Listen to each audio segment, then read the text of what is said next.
Right. So do a clap? No. What's good, y'all? It's your boy J.Brock. It's Clapitup LA.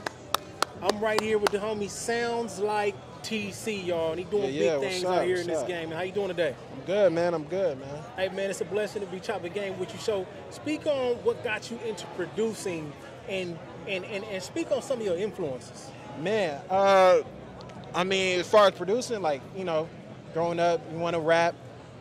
From there, man, I noticed, like, I took a liking to, like, the sounds. I noticed I found myself, like, making the sounds of the beats instead of, like, actually rapping the words. Yeah. And then it's just something I just started diving in. And then one of my boys, his stepdad had a studio. So I went over there one day and I looked and I just seen, like, all these keyboards. I didn't know what none of it did. But from that moment, I was just on the internet trying to figure out what's what. It took a long time before I actually started trying to make beats. But I knew from that moment, especially hearing Dr. Dre 2001, I'm like, okay, I got to figure out how to do this. Oh, he said Dr. Dre 2001, yeah, Dr. Dre 2001, man. Wait. So that what did Dr. Dre 2001 do for you, man?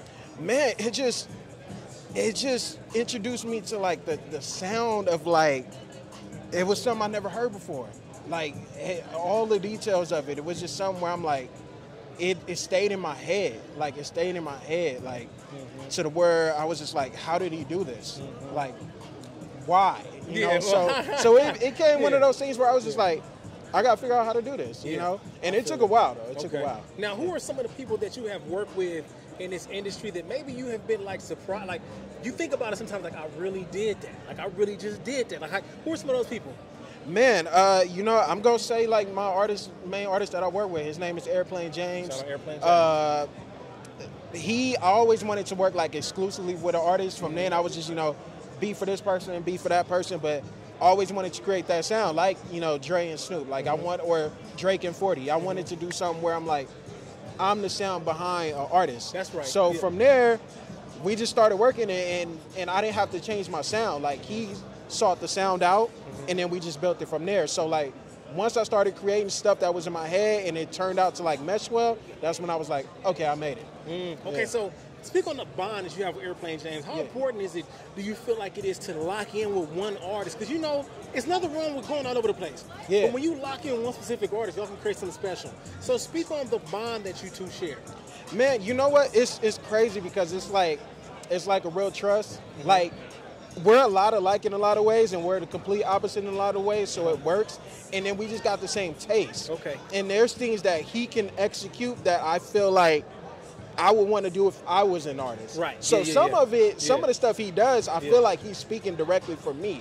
So, like, my music is saying one thing, like the beats are saying one thing, but verbally, lyrically, he's expressing things that I want to express. That's right. You know, so, and it's just like a perfect marriage, you know? And he lets me be me. He lets me be free. That's you know? That's really important, letting you be you. So what is something that you could say that a struggle that you've had that you had to overcome in order to be where you are? Because there's always something that can stop us that could be like, you know what, that happened, I'm good. So what was that for you? I think for me is wanting to stick with your sound, and then not being influenced, like being aware of what's going on, but believing in what you're doing. Like, you know, sometimes you see this sound is going up, or you see that style is going up. So sometimes you kind of like, maybe should I do that? But well, really, I ended up learning, like, it's okay to incorporate those things long as that at your core you're still being you. That's so right. More so trusting the sound is, you know, believing in that sound has sometimes been kind of like, you know, especially when it's going against what's happening. That's right, straight like that. Now, when you think about everything you've been through in life and where you stand today, what do you clap it up for? Man, I'm clapping it up for us, you know, bringing a new sound. That's right. You know, bringing a new sound, doing what we said we was going to do, creating a sound for LA. You know, it's a lot of specific sounds in LA, and I feel like we putting our stamp on it, you know? That's right. And I feel like it's going to be bigger than just the city, you know? Yeah, for sure. It's going to spread. There's no choice. But that's right, man. Y'all make sure y'all tell my boy TC, man. Yeah. Straight like that, Clap It Up LA. We out.